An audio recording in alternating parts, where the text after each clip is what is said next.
ubicación de las lesiones tumorales de lo que es cáncer de colon derecho izquierdo. Antiguamente utilizábamos esta división, ahora cada vez como ya hay mayor estudios mutacionales, toda la clasificación ya es molecular, pero igual lo mantenemos todavía, al menos para ver por el tema del pronóstico. Entonces dividimos en lo que es cáncer de colon derecho y cáncer de colon izquierdo. En el cáncer de colon derecho pues hay mayor alta tasa de mutaciones, ¿no?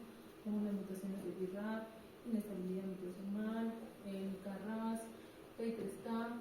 Entonces, al haber mayor tasa de mutación, es el que tiene el peor pronóstico. La mayoría de los pacientes no van bien con el tratamiento, la mayoría o recurre o progresa la enfermedad. Y por el contrario, en el lado izquierdo, pues hay más que todo, sí es verdad, no tienen otro tipo de mutación, pero expresa factores de crecimiento epidérmico. Entonces, incluso su pronóstico es bueno. Los pacientes llegan a curarse independientemente hasta del estadio y pueden pasar a vigilancia. E incluso las metástasis, donde se ve mayor tasa de metástasis en el lado derecho, en el izquierdo menos. Ahora, estos son lo que les he mencionado sus compañeros. Los síndromes tampoco. Factores de riesgo. Factores de riesgo se han conversado. Bueno, lo que sí quería aclarar es esto. En la parte, por ejemplo, si es verdad, tenemos entre factores de riesgo la poliposis, es algo muy frecuente, nos da un riesgo hasta un 2% en 10 años. Lo que es el alcohol, ¿cómo aumenta el riesgo? ¿No? Si nosotros podemos ver hasta un 23%, el tabaco nos multiplica el riesgo hasta 1.6 veces. Ahora, hay una diferencia en el tabaco tanto en lo que es el cáncer de colon como también cáncer de red. Entonces, es más en cáncer de colon que en cáncer de red. Ahora, bueno, esto también lo han mencionado sus compañeros, como la actividad física, el tema de la dieta, menos consumo de carnes rojas, los factores protectores, ¿no? Calcio, consumo de vitamina D. Antiguamente se hablaba de los suplementos de folato que podrían darnos algún beneficio, ¿no? Pero sin embargo no se ha encontrado. Como factor protector también se encontrado que son las cetoquinas, los anticox 2. Ahora, como los niveles de actividad nos pueden disminuir hasta un 50% en cáncer de colon rectal. Por eso, en 5 tipos de neoplasias y más, lo que son las gastrointestinales, siempre se hace hincapié a los estilos de vida. De lo que es biología molecular, de lo que su compañera ha mencionado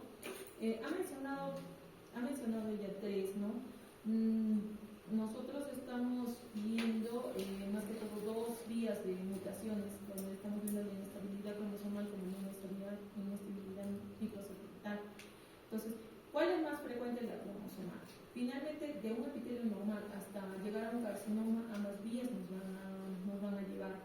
Pero si vemos lo que es la inestabilidad cromosomal, por ejemplo, vemos en lo que son más mutaciones KRAS, en activación de P53, como también en activación del APC. Eso. Y en lo que es inestabilidad microsomal, eso, más que todo la alteración en los genes reparadores del tumor. Entonces, eso es lo que tiene que tener bien claro. Se puede dar tanto las mutaciones de KRAS como BRAF, pero el problema son genes reparadores del tumor. Y finalmente, bueno, se da con las otras mutaciones que van a activar los genes B53 también, pero recordar los genes reparadores, ¿no? Eso es tener en cuenta. Esto es en cuanto al tratamiento. Esa es la clasificación molecular que les quería comentar. Hoy en día, el cáncer de colon estamos dividiéndolo en 4 grupos, ¿no? Lo que es de tipo inmune, el canónico, el metabólico y el mesenquimal. Entonces, si vemos de los 4, el más frecuente es con un 37% del tipo canónico. Ahora, en pronóstico, el que mejor responde es el de tipo canónico. Afortunadamente es el que tiene más porcentaje. Entonces, ¿qué recordar esta tabla? Sí, el porcentaje y el tema de ver el tema del tratamiento, ¿no? Como se está haciendo ya estudios mutacionales, entonces el tratamiento es mucho más dirigido. Si vemos un cáncer de tipo inmune, pues tenemos todo lo que es la terapia inmune, ¿no? lo que llamamos los puntos de control, ¿no? Los checkpoints. Y lo que es canónico, terapia target, lo que es metabólico, también ya la terapia es mucho más individual. Este tipo de tratamiento no lo tenemos. Y lo que es mesenquimal, lo que son factores de crecimiento epidémico, ¿no?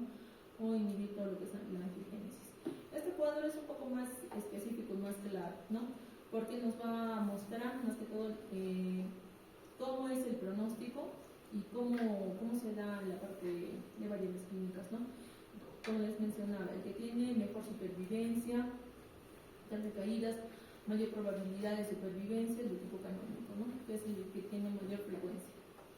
Y si hablamos del de peor pronóstico, peor supervivencia global, peor supervivencia libre de recaída, tenemos lo que es el mesenquimal.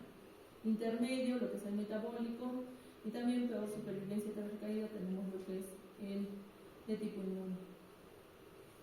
Ahora, hace una comparación este cuadro para ver lo que es también en relación a los tumores del lado derecho y del lado izquierdo.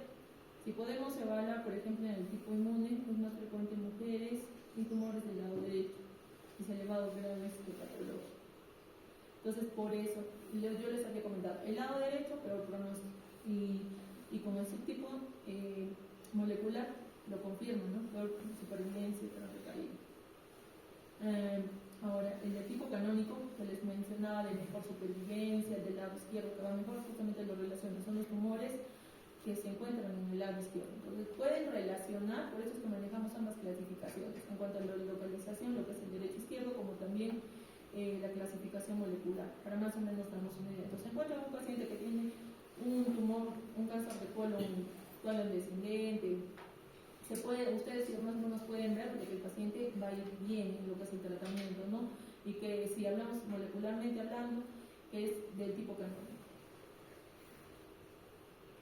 Ahora, el mesenquimal, que tanto como el inmune, que son de peor pronóstico, ya hace la enfermedad, en su mayoría están en estadios avanzados, un grado 3, un estadio 4. Mira, estos son marcadores. Sí mencionaron, bueno, el tipo de, de lo que es anatomía, en cuanto a anatomía patológica, lo más frecuente, ¿no? Tenemos lo que es el tipo de adenocarcinoma, entre otros tipos que tenemos. Ahora, relacionamos estos tipos en cuanto a la parte histológica, también los relacionamos en lo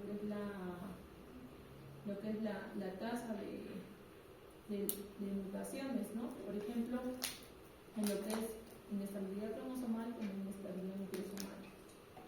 Entonces, más o menos para ver cuál puede ir mejor y también cuál es más frecuente, ¿no? Ya si pueden evaluar el de medular y el tipo de mucinoso tiene inestabilidad microsomal. Entonces los genes de reparación no son buenos. No es bueno este tipo de anatomía patológica, ¿no? Sabemos también que es un poco más agresivo. Vamos a ver qué más. Cuadro clínico, esto sí lo he mencionado. Algo importante. En cuanto a la parte del diagnóstico, ¿no? De colon, como una tomografía puede aumentar tanto sensibilidad como especificidad. Para lo que es colon, tomografías. Para lo que es recto, aparte de tomografía, se tiene que hacer resonancia magnética, porque tenemos que ver el grado de las capas de compromiso, porque mayormente en lo que es recto, pues hay compromiso adyacente, ¿no? De todas las estructuras adyacentes. Entonces eso. Y si pueden evaluar con una resonancia, aumentamos hasta cuánto aumentamos la sensibilidad y la especificidad, pero en colon. Ya, esto era una presentación clínica. Esto es en cuanto a los pólipos. Bueno, en esta presentación hablamos más de pólipos. Los pólipos, si es verdad, es un factor de riesgo muy alto. Esto está más que todo en relación a los pacientes que van a desarrollar cáncer, ¿no? Con todos los síndromes. Entonces, pacientes que tienen un alto riesgo, tienen un adenoma, no estamos hablando de un cáncer, a los 10 o 15 años van a convertirse en un adenocarcinoma. Por eso es importante que todo paciente que tiene pólipos, o identificar a todos aquellos pacientes que forman parte de un síndrome hereditario, como la guía nos indica cada cuánto tiempo se tiene que hacer la colonoscopia y cómo tiene que hacer el seguimiento de los pólipos. Porque hay algunos síndromes pues, que tienen más de 100 pólipos, no van a sacar todos. Entonces, por lo menos, si bien se saca uno, se tiene que identificar qué tipo de pólipo es y cómo vamos a hacer el seguimiento. Esto para que lo sepan, esto no va a venir porque son, la guía nos clasifica, por ejemplo, el riesgo promedio, edad más de 50 años, no tiene historia familiar, no tiene ninguno, o sea, se puede ser un paciente sano. ¿Cómo podríamos empezar a hacer un estudio de colonoscopías preventivas, ¿no?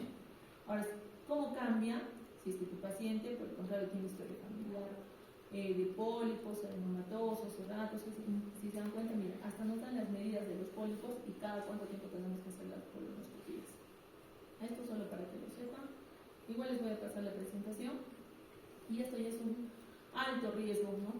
Hay historia familiar, está asociado a síndromes hereditarios y te mencionan cuántos familiares de primer grado, a qué edad debuta el primero, si es que es de primer grado con cáncer colorectal menos de 60 años, mayor o igual a 60 años, de primer grado con adenomas avanzados, un familiar de segundo grado pero con cáncer colorectal y dos de tercer grado con cáncer colorectal y a la edad que debuta. Entonces, ¿cómo vamos haciendo el monitoreo de los pacientes, ¿no?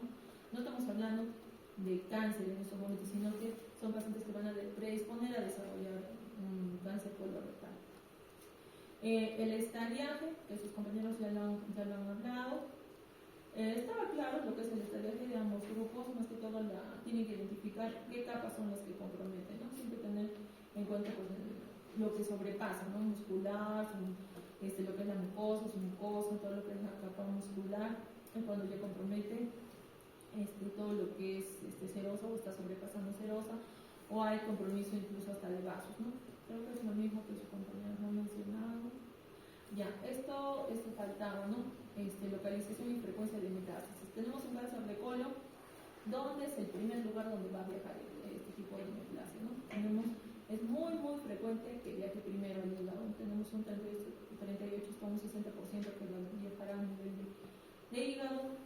Ganglios localizados hasta un 39%, un pulmón 38%, de ahí recién viene el peritoneo, ¿no? 28% y otros órganos, glándulas suprarrenales. Ahora, que esto sea absoluto, no, pero si hablamos en su mayoría, sí, la mayoría presentan lesiones hepáticas, eso no olvidar. Esto en cuanto a lo que es tratamiento, esto sí tenemos que ver. Ya tenemos estadiada la enfermedad, ¿no? Ya sabemos si es una enfermedad localizada, dependiendo un estadio clínico, pues puede ser un in situ, un estadio clínico 1, un estadio clínico 2, un estadio clínico 3, y todavía hay que ver qué tipo de estadio clínico puede ser para valorar si vamos a mandar la quimioterapia o quimioterapia neoadyuvante. Y ya, por el contrario, si es una enfermedad metastásica al debut o es una enfermedad recidivante, es decir, un paciente que se ha curado y en cuánto tiempo está recurriendo la enfermedad, porque la enfermedad también puede regresar, ¿no?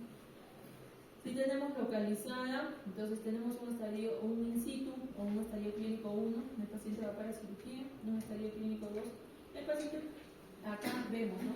¿Qué pacientes son candidatos para cirugía? Hay pacientes con riesgo alto, ellos van a ir a cirugía, o pueden ir a una quimioterapia neoadyuvante, ¿no? Eso se tiene que valorar muy bien, igual como el estadio clínico 3. Ya un estadio clínico 4 también se tiene que evaluar si tu paciente. En un estadio clínico 4, por el tema de la cirugía que les menciono acá, son para cirugías paliativas. Tienen un paciente que tiene una lesión tumoral, independientemente de cualquier ubicación del colon, pero es una lesión proliferante que está cerrando toda la luz. Entonces, por eso es que las colonoscopías también son bien importantes en cuanto a informes, ¿no? Nos tienen que decir con cuánto de luz está ocupando, ¿no? O si es verdad, no nos menciona, pero al menos el equipo a la vista, el equipo con dificultad para pasar, por lo menos un 50% está pasando de luz ahí. O dice, el equipo no pasa, entonces ya ese paciente tiene un 70% a más de obstrucción. Y si tu paciente hay otros gastroenterólogos que son bien específicos y te colocan 90% de tránsito, entonces ese paciente se puede obstruir. En esos casos entran las cirugías paliativas, tienen que haber colostomías, porque en cualquier momento tu paciente se va a obstruir, paciente, si ya de por sí está ocupando un 90% de la luz, por ende la enfermedad ha salido afuera, ya hay compromiso peritoneal. El paciente puede progresar, el paciente se puede obstruir, no podemos esperar una obstrucción, entonces tenemos que asegurarnos el tránsito intestinal y mandamos a cirugías paliativas. Y en algunos casos excepcionales, cuando difícilmente nos dan sala, empezamos la quimioterapia neoadyuvante. Y también tenemos que evaluar la parte paliativa, ¿no? Que algunos pacientes pues ya no son candidatos por el tema del eco, que les he mencionado. Creo que con todos los compañeros que hemos pasado ya prácticas, siempre evaluamos el tema del eco, es decir, el status performance del paciente, cómo el paciente está al momento de su evaluación inicial. Si es un paciente independiente, un paciente con limitaciones, un paciente totalmente dependiente, un paciente postrado, para valorar también dar el tratamiento. Esto es un poco más para que ustedes conozcan del tratamiento que se les da a los pacientes con cáncer de colon en cuanto al perfil molecular. Ya estamos hablando del perfil molecular. Entonces, si bien tenemos derecha e izquierda, entonces colon izquierdo, mayor tasa de mutación, colon izquierdo, son las que expresan, solo acuérdense de factor de crecimiento epidémico, nada más de colon izquierdo. Entonces, si estamos evaluando esto, el paciente ingresa, estamos estadificándolo y hacemos el perfil molecular para RAS, ¿qué significa un RAS mutado? ¿Qué expresado?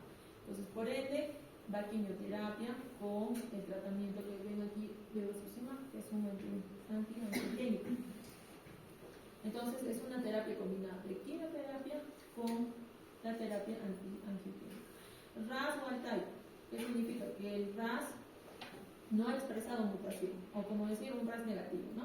Entonces, ahí vemos localización derecha, localización izquierda. Localización derecha, igual se trata igual que el RAS mutado, es decir, quimioterapia más el antiangiogénico. Pero por el contrario, si son pacientes del lado izquierdo, es negativo, entonces ahí solo es quimioterapia más el factor de, ¿cómo se llama? Los factores anti-decrecimiento epidérmico, ¿no? Ahí lo que viene es cetuximab, más que todo. Esa sería la mejor terapia para tu paciente. Ahora, nuestro contexto es diferente, no tenemos ni bevacizumab, ni tenemos ni los anti-FGFRs, entonces solo estamos brindando quimioterapia. Pero ustedes ya tienen que darse la idea de que todo paciente con colon derecho no va a ir muy bien, ¿no? En cuanto a respuesta al tratamiento. Hacemos otro tipo de perfil molecular que agregamos el BRAF mutado. Entonces, acá igual, la terapia, si se dan cuenta, es quimioterapia también con terapia antiangiogénica. Por eso es importante hacer todos estos paneles moleculares, la misma guía ya lo aclara, ¿no? ¿Cómo tenemos que hacer esto? Aquí vemos. Esto es más que todo, ya es más específico, ¿no? Pues del in situ, que les dije, polipectomía o cirugía, ¿no? Más que todo estamos preguntando. Factores pronóstico, a ver, ya, sí lo he mencionado. ¿Cuál es lo importante de acá que tenemos que tener en cuenta? Los depósitos tumorales. La anatomía patológica tiene que ser bien clara. Entonces, si es un paciente que ha sido sometido a cirugía, le tiene que decir hasta qué capa ha invadido, si hay depósitos tumorales, si hay compromiso ganglionar, cuántos ganglios se han resecado, cuántos ganglios de estos han salido positivos. ¿Qué más? Los márgenes de resección. Han podido operar muchos pacientes, debutan como obstrucciones intestinales y recién en sala se determina que la obstrucción intestinal es por un proceso tumoral. Entonces esto ya cambia todo. Okay. Ahí entran los márgenes de resección que nos tienen que decir evidentemente que son negativos. Y también tiene mucho que ver el margen de resección para que nosotros podamos valorar si son márgenes adecuados o márgenes que sí o sí va a requerir tratamiento. De por sí, todo paciente, póngase que sea un colon estadio clínico 2, que haya debutado con una obstrucción, sí o sí va a tratamiento de quimioterapia. Entonces, en colon 5 centímetros, recto 2 centímetros. Ahora, si es un paciente con T1, T2, ustedes saben, compromiso, hipoxia, todo, entonces puede ser hasta menos de 1 centímetro, para tener márgenes adecuados correctos. No hacemos perfil molecular, pero ya entra en los pronósticos, si este es de inestabilidad microsatélite, si hay invasión perineural. Esta invasión perineural te lo da la anatomía patológica, la expresión de Carras no te lo da, pero ya entra como factores clínicos. ¿Qué más? Claro, definitivamente si ha quedado enfermedad residual, viene a ser un factor de pronóstico malo, el tipo histológico, el grado histológico. Hay muchos pacientes también, nosotros estamos viendo el tema del marcador tumoral.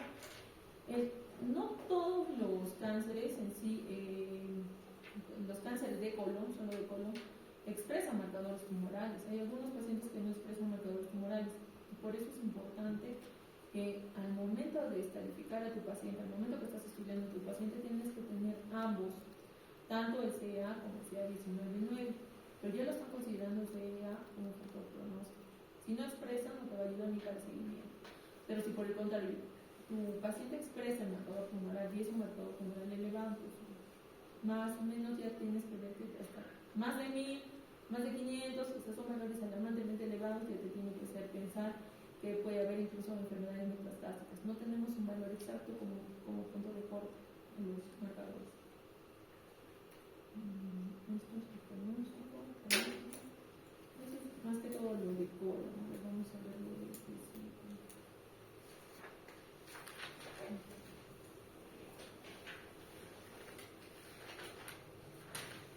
Ya, esta es una presentación que hice el año pasado en el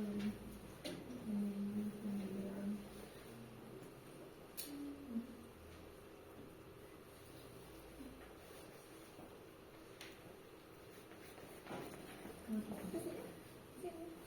Ya, eso es de lo que es el cáncer de vesícula.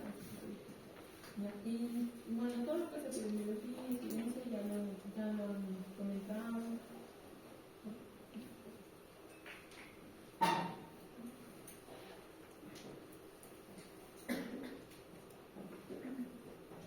¿En la corre? ¿En la casa?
En lo que es cáncer de vesícula biliar, la incidencia, lo vamos a ver,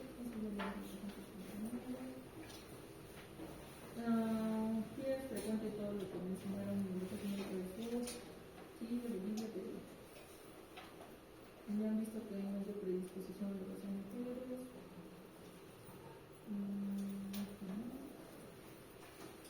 La leucemia que ya conocen, los grupos ganglionares. De los grupos ganglionares, entonces, ¿qué tenemos que ver? La mayoría, si hablamos como neoplasias de vía biliar, entonces no solo entra lo que son el cáncer de vesícula, ¿no? También entra lo que son los cholangiocarcinomas, tanto intra como extrahepático. Pero también, sí escucho que lo hayan mencionado, de todo lo que es vía biliar, el cáncer de vesícula es bien frecuente. Ahora, por la ubicación y porque anatómicamente está más adherido a lo que es hígado, también el primer lugar que va a afectar, va a ser metástasis, son todo lo que son los ganglios localizados que tiene, como también lo que es hígado, ¿no? Por continuidad de la vesícula. Entonces tiene que ver eso. Ahora, siempre ver, ¿no? ¿Con qué segmentos está ubicado? ¿Cómo está, más que todo en esa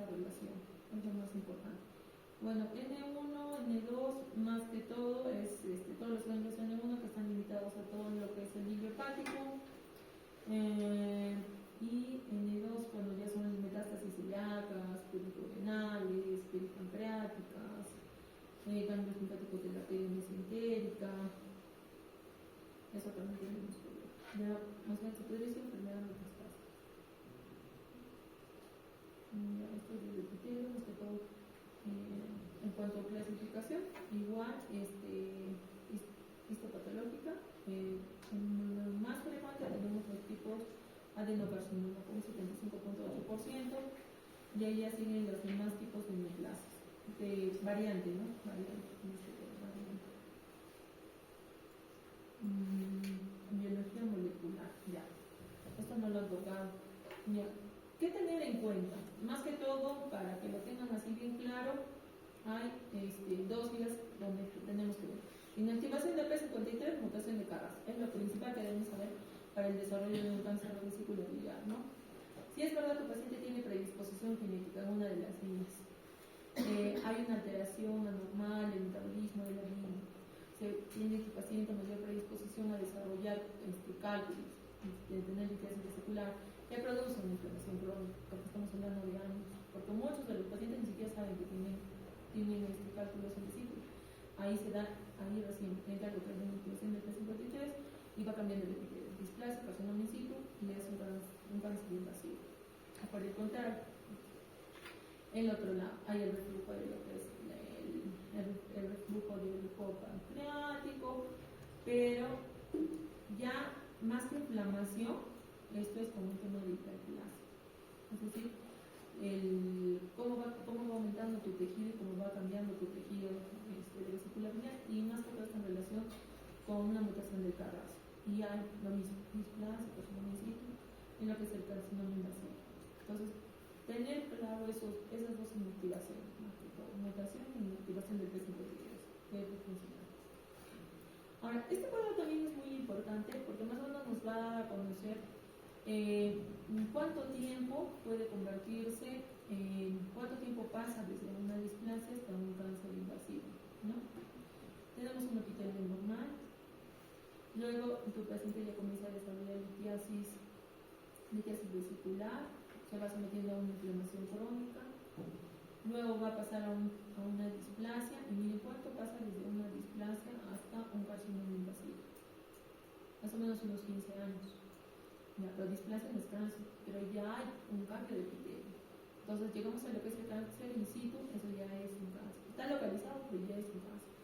Y desarrollamos un cáncer invasivo.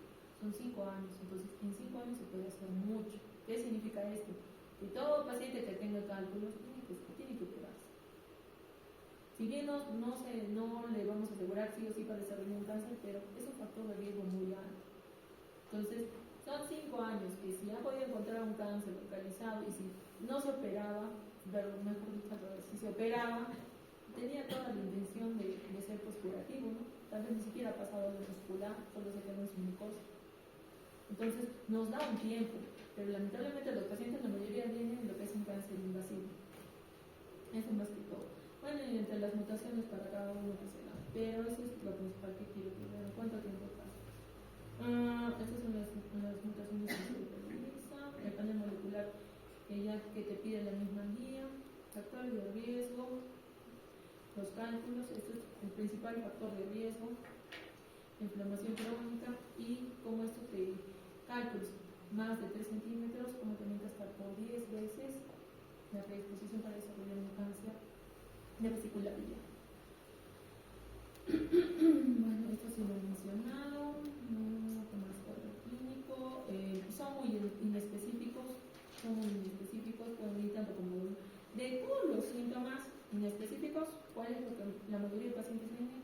Dolor abdominal y pereza, la mayoría. Y ahí recién pérdida de peso, como hay un síndrome colestásico muy aparte del cáncer, tiene que elevarse todo lo que es fosfatasa alcalina, el perfil hepático que esté alterado. Diagnóstico. Entonces, esta parte sí es importante, la diagnosis, por ejemplo. Se encuentra una masa, un nódulo, ya, por imágenes estamos viendo que algo extraño.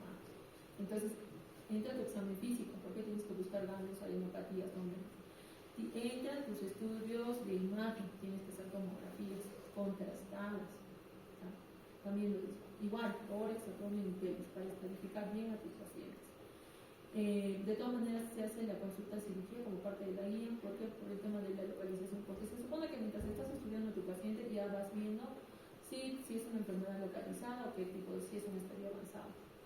Luego, la función hepática. ¿Por qué la función hepática? Porque tu paciente viene, como les mencionaba, ya, su dolor y viene con ictericia. Entonces, ya se encuentra tu paciente con una ictericia, pero es muy diferente que tu paciente tenga 20 de bilirrubina que tu paciente tenga 5 de bilirrubina total. Ahora, y también, de todas maneras, en la estadificación. Entonces, tu paciente no es candidato a cirugía, pero tiene 20 de bilirrubina versus 5 de bilirrubinas totales. Entonces, ¿qué tienes que hacer? En el de 20, tú le vas a dar tratamiento, pero le puedes generar toxicidad. Tienes que hacer un drenaje biliar externo, bajar las bilirrubinas hasta 5 y hasta con 5 podemos empezar el tratamiento. Entonces, acá se trata de ganar tiempo. Tu paciente tiene 5, puedes empezar tranquilamente el tratamiento. Y el tumor va a ir bajando, va a haber pasaje de lo que es la bilis, ¿no? Si por el contrario no, se someterá más adelante a lo que es el drenaje biliar externo. Eso ya considera ambos marcadores, tanto el CA como el CA19-9. Y bueno, el tema de las biopsias, ¿no? Esto más que todo en lo que son las radioscopías. Ahora, difícilmente los pacientes con vesícula se hacen biopsia, porque ya por imagen es claro el diagnóstico, salvo que podamos diferenciar lo que es el subtipo, ¿no? Pero no va a cambiar de un subtipo al otro para darle tratamiento. Por eso en su mayoría empezamos tratamiento. Salvo que tu paciente tenga varias tumoraciones hepáticas y las paredes como que no son irregulares, no parece que hubiera no hubiese una masa localizada, entonces ahí ya te cambia el diagnóstico, entonces tienes que hacer la biopsia hepática. Ya. Una vez que ya tienes todo, has estadificado a tu paciente, tienes que ver si tu paciente es candidato o si tu paciente es candidato para cirugía. Entonces, ¿es un tumor resecable o es un tumor irresecable? Si es un tumor resecable, ver el tamaño de la tumoración, ver el compromiso local. Entonces, y ahí tenemos que ver para someterlo a terapia neoadyuvante, ¿no? Para posteriormente llevarlo a cirugía. Entonces, ahí va a ser harán las colecistectomías, harán las resecciones hepáticas porque está en compromiso con el flujo por continuidad, la linfadenectomías y nuevamente se tiene que valorar al paciente con todo el resultado. Pero si tu paciente por el contrario es irresecable, la guía ya te especifica por el tema de la biopsia por el panel molecular, porque ya todos los pacientes que tienen de este tipo de neoplasias, todos se están sometiendo a paneles moleculares porque nosotros tenemos que darle no solo quimioterapia, sino tratamiento específico para que tu paciente responda mejor, ¿no? O tenga mejor calidad de vida, o aumentamos el tiempo de sobrevida global, más que todo en eso, y evitamos pues, progresiones, complicaciones. Aún en enfermedad metastásica también te recomienda el test de panel molecular. Hasta las imágenes, ya lo hemos hablado. ¿Qué más? Estadificación también ya lo hemos hablado.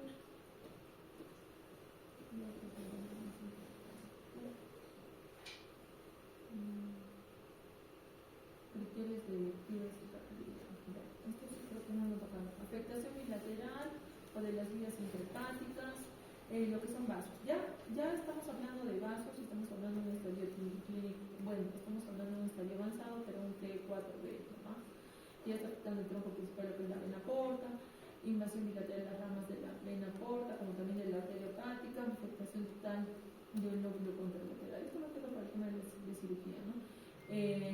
Pobre pronóstico, el tamaño tumoral, un T2, un T3, perdón, o T4, metástasis ganglios linfáticos regionales, invasión directa del tumor del parénquima hepático y los márgenes, ¿no? Que son positivos. Esto es después de la cirugía. Creo que es todo. No hay problema.